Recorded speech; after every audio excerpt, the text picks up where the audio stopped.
àwọn ìwádìí tẹ́ ti ṣe lórí egbògi Jubilee bí a ṣe lè lò àti nǹkan tí wọ́n ní pọ̀ pẹ̀lú oògùn òyìnbó ìyẹn fún ọ̀rọ̀ ara ríro. Láàárọ̀ yìí ká wo ara ríro ṣé Jubilee a lè lò fún àwọn nǹkan báyìí ṣá? Ẹ ṣe olóòtú. Jubilee ó wúlò púpọ̀ fún àwọn nǹkan tí àwọn olóyìnbó ń pè ní inflammation àti ara ríro, ara dídùn, pains. A ò wulẹ̀ ń dédé máa ń sọ àwọn ọ̀rọ̀ nípa àwọn oògùn wa tí a kò bá ṣe àwọn ìwádìí tó múnádóko. Láti bí ọdún kan sẹ́yìn ni a ti ń ṣe àwọn ìwádìí ní orílẹ̀-èdè Amẹ́ríkà láti wo ipa tí ń lè kó nínú ara ríro, wàhálà ara ríro. Àwọn ìwádìí tá a ṣe yìí, nǹkan tó jọ nǹkan la fi máa ń wé nǹkan. Ọ̀pọ̀lọpọ̀ ló mọ oògùn tí a ń pè ní ibuprofen. Ibuprofen yìí ó wà fún bí làkúrègbé fún ara ríro. Ṣùgbọ́n oògùn yìí bí ó ṣe ń ṣe àǹfààní bẹ́ẹ̀ náà ló tún ní iṣẹ́ búburú tó tún ń ṣe. Tí a bá lò ó lóòótọ́ gbogbo ara ríro á dínkù. Ṣùgbọ́n tí a bá tún lò ó tó bá ti pọ̀ díẹ̀, tó bá pọ̀ jù, ó tún máa fà pé kí a máa ya ẹ̀jẹ̀, kí gbogbo inú máa roni, kí gbogbo ọ̀pọ̀lọpọ̀ nǹkan mìíràn kó máa ṣẹlẹ̀ nínú ara. Ìyẹn tó bá ti pọ̀ jù nínú ara. Bí ó tiẹ̀ pọ̀ ẹlòmíì gan, àwọn dókítà gan wọ́n á sọ fún pé kò tiẹ̀ gbọ́dọ̀ lò ó torí kò gbọ́dọ̀ bá lára mọ́ ẹni tó bá ní ọgbẹ́ inú, ulcer, kò gbọ́dọ̀ tiẹ̀ súnmọ́ irú gbogbo àwọn oògùn tí wọ́n ń pè ní analgesic bíi ibuprofen bẹ́ẹ̀ yẹn. Ìwádìí tá a wá ṣe, a fi Jubilee a fi compare a fi pẹ̀lú ibuprofen yẹn. A wá rí i pé gbogbo agbára tó wà nínú ibuprofen òun náà ló wà nínú Jubilee. Kódà a ṣe ìwádìí wa tá a fi kan àwọn tí wọ́n ń pè ní pure compounds tó wà ní Jubilee láti lè mọ àwọn nǹkan tí ó ń dún gẹ́gẹ́ bí agbára nínú Jubilee. A rí i pé ó ń ṣe iṣẹ́ ìtì ibuprofen tó ń ṣe tí ó ń dín gbogbo ríro lára kù. A wá rí i pé òun kò ní àléébù tí ibuprofen ní, torí pé tí a bá lo Jubilee kò kì í fa kí èèyàn máa yàgbẹ́, kò kì í fa ọgbẹ́ inú. Àwọn eléyìí ló wá mú dá wa lójú. Ìwádìí tún wá fi hàn wá pé kí ni dosage, báwo ni a ṣe lè lò tó máa pọ̀ tó kí o tó ṣiṣẹ́. Gbà tá a wá rí gbogbo ìwádìí yìí, ó fún wa ní ìṣírí, ó dẹ̀ tó fún wa ní ẹnu wa gbòòrò láti máa sọ nípa pé ó ń ṣiṣẹ́ fún àwọn nǹkan tó ń pè ní inflammation, àwọn bẹ́ẹ̀ ara dídùn àti ara ríro. Bàbá láàárọ̀ yìí èmi àti yín a máa sáré dà gẹ̀rẹ̀ díẹ̀ sọ̀rọ̀ ìwádìí. Torí tá a bá wò ó, mo rí pé iléeṣẹ́ Health Forever Products Limited fẹ́ràn kẹ́ ẹ máa ṣèwádìí lóríṣiríṣi síwájú sí i. Báwo ló ṣe rọrùn fún iléeṣẹ́ Health Forever láti máa tẹ̀síwájú sí i? Bí ẹ ń pé ẹ fẹ́ oògùn yìí, ìmọ̀ oríṣiríṣi nǹkan oríṣiríṣi ń jẹ, báwo lẹ ṣe ń ṣe tó dẹ̀ pé ó dẹ̀ ń lọ sí i? Ẹ ṣe ìṣòro kìíní tí a kọ́kọ́ ní lórí Jubilee ni pé a rí i pé ó ń ṣiṣẹ́ fún ọ̀pọ̀lọpọ̀ nǹkan. Nígbà tá a rí eléyìí, àwọn dókítà àti ọ̀pọ̀lọpọ̀ èèyàn ni wọ́n máa ń kọminú pé báwo ni oògùn ẹyọ kan ṣoṣo ṣe lè máa ṣe eléyìí, kó máa ṣe ẹ̀fọ́rí, kó máa ṣe ara dídùn, kó máa ṣe làkúrègbé, kó máa ṣe ìtọ̀ ṣúgà. Eléyìí gan ni ó ń jẹ́ kí a máa ṣe àwọn ìwádìí.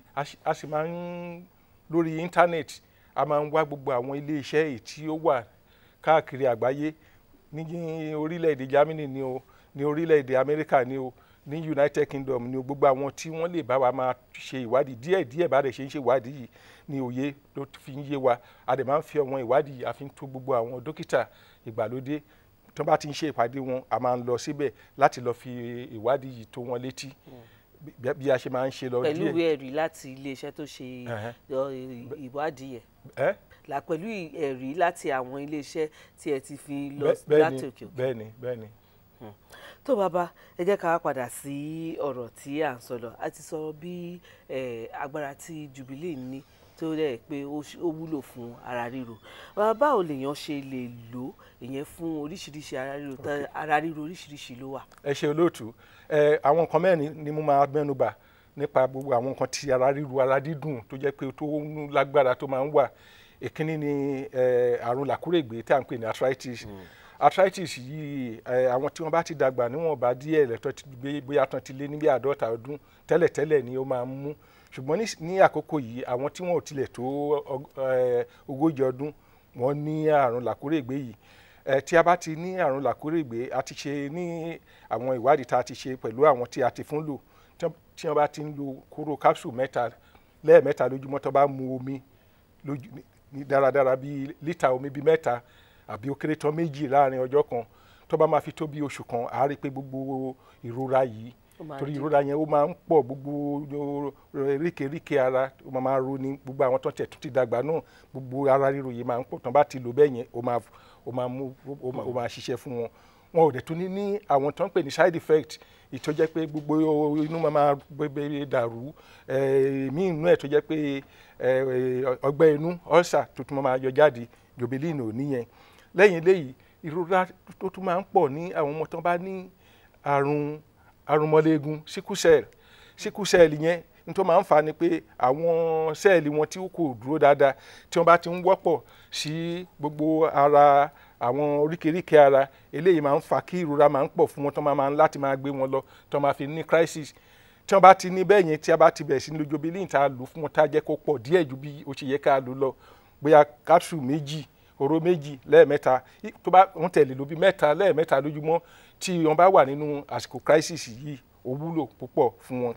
Lẹ́yìn eléyìí àwọn tí wọ́n bá ní jẹjẹrẹ tí ó ti ń dé pé ó ti fẹ́ mú ẹ̀mí lọ, jẹjẹrẹ tá ń pè ní cancer, ìrora yẹn máa ń pọ̀ tó yẹ pé kò ṣeé fẹ́nu máa sọ ni.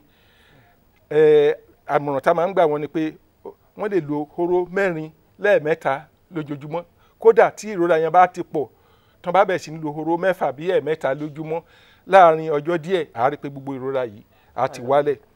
Àwọn tó bá tún ní malaria, àrùn ibà, ṣe pé tí àrùn ibà yẹn tó bá dé ojú ẹ̀ gan, tí gbogbo ara bá bẹ̀rẹ̀ sí ní gbóná, orí á máa fọ́ ni, gbogbo ara máa ro ni. Nírú àkókò báyìí tí a bá lo Jobelin bí hóró bí 4 lẹ́ẹ̀mẹ́ta lójúmọ́ fún bí ọjọ́ 3, a rí pé gbogbo ìrora ara gbígbóná yìí gbogbo ẹ̀ ó ní láti wá sílẹ̀. Tó bàbá, kí wà ní àwọn oúnjẹ téèyàn lè jẹ béèyàn bá ṣe ń lo Jobelin tó yẹ pé ó máa ran àgọ́ ara lọ́wọ́? Ṣe olóòtú, àwọn oúnjẹ tí a wò ṣe púpọ̀ jù tí a ti ṣe ká ti gba gbogbo ẹ̀mí tó wà nínú wọn, àwọn bí ẹ̀fọ́, àwọn èso, àwọn ewébẹ̀, àwọn nǹkan tí ó yẹ kí àwa èèyàn máa jẹ, gbogbo àwọn oúnjẹ ọlọ́ràá, gbogbo àwọn nǹkan tí ṣúgà pọ̀ nínú ẹ̀, gbogbo àwọn nǹkan mímu tí ṣúgà wà nínú ẹ̀, à ń láti máa yẹra fún wọn. Àwọn nǹkan dídín tá a ti dín pa, a gbọ́dọ̀ yẹra fún wọn. Lẹ́yìn eléyìí a ní láti máa mu omi lọ́pọ̀lọpọ̀, torí omi ó ṣe pàtàkì. Gbogbo àwọn ìdọ̀tí tó wà nínú ara, nínú omi òun ló máa bá jáde.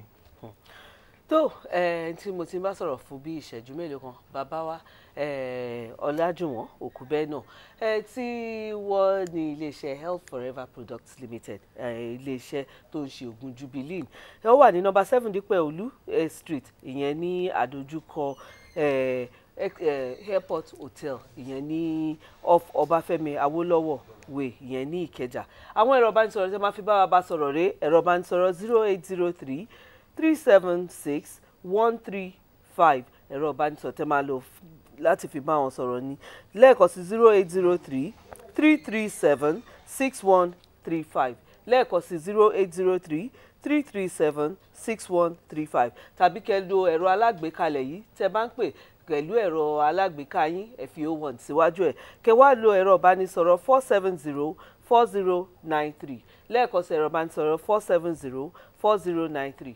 Àwọn ẹ̀rọ ìbánisọ̀rọ̀ méjèèjì tẹ́ máa lò nìyẹn, tàbí kẹ́ lọ sí olú iléeṣẹ́ Health Forever Products Limited, ìyẹn ní nọ́mbà 7 Dípẹ́ Olú, ìyẹn ní off Ọbáfẹ́mi Awólọ́wọ̀ Way, ìyẹn ní Ìkẹjà.